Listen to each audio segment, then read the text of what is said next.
Thank you for joining us. In this video, we'll be looking at a quick example of using the rational root theorem.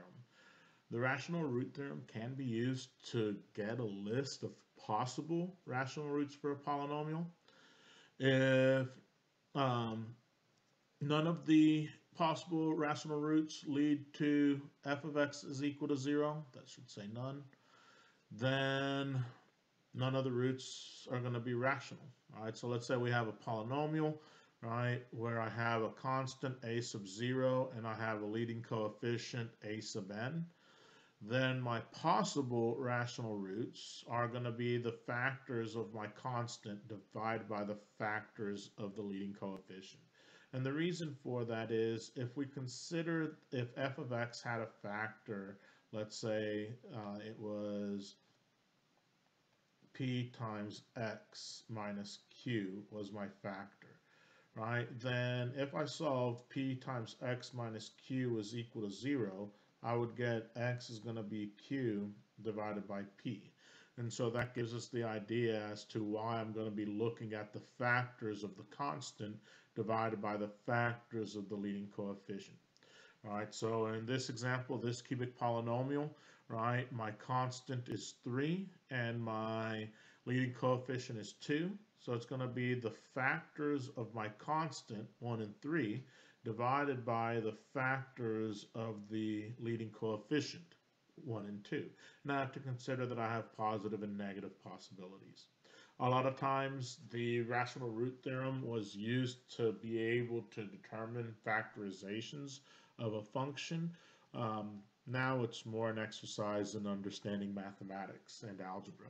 So we want to list the possible rational roots for this function, x cubed plus 2x squared minus 5x minus 6, right? And so if I look at my constant, my possible factors are 1, 2, 3, and 6.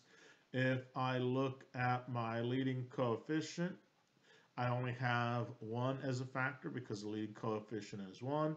Therefore, my possible roots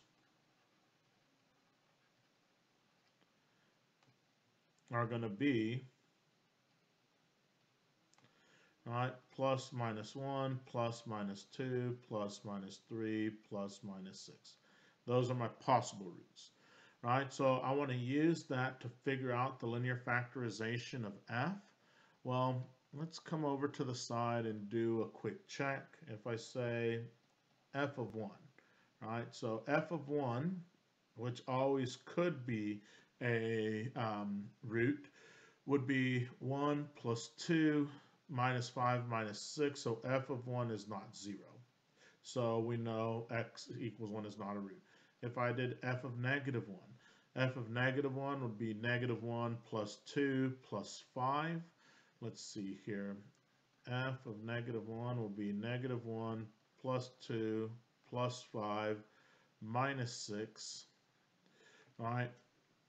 That's equal to 0. So I know f of negative 1 is equal to 0, which tells me negative 1 is a root. If I wanted to do a couple more, I could. Right? I could say, hey, what about f of 2?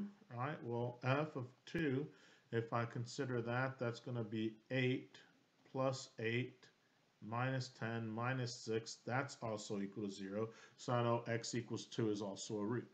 But really, once I find one root, I can use synthetic division and figure out the rest of my roots, right? So I could say, hey, I know that negative 1 was a root. I have 1, 2, negative 5, and negative 6 as my coefficients.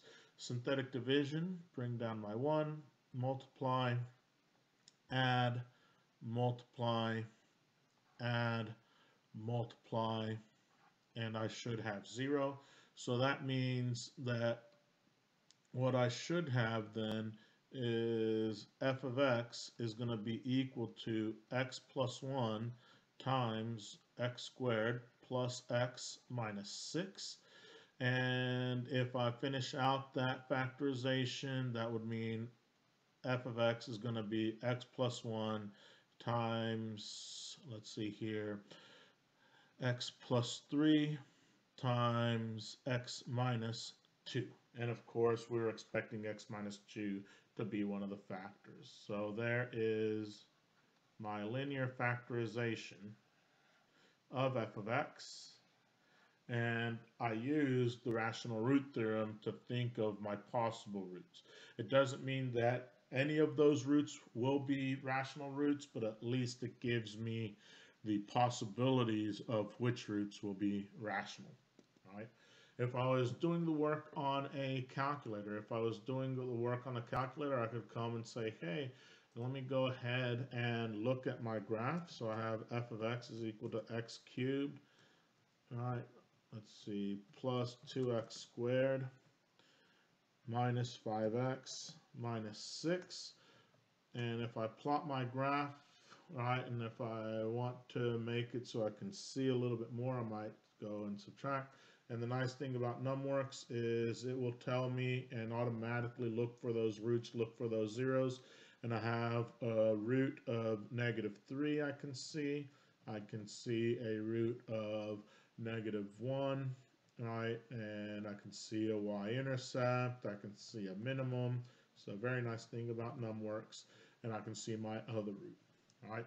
If for some reason I had plotted my work and I couldn't see the roots, I could still come to calculate and say, hey, find the zeros. And it'll look on the interval and say, hey, you have a 0 at -3, arrow over, also at -1, arrow over, also at +2. And I'd have to be able to recognize from that that my factors are x plus 1, x plus 3, and x minus 2. Okay, so that's a quick video showing the use of the rational root theorem and why and how it works. Thank you for your time. Be sure to come back for additional help as you need.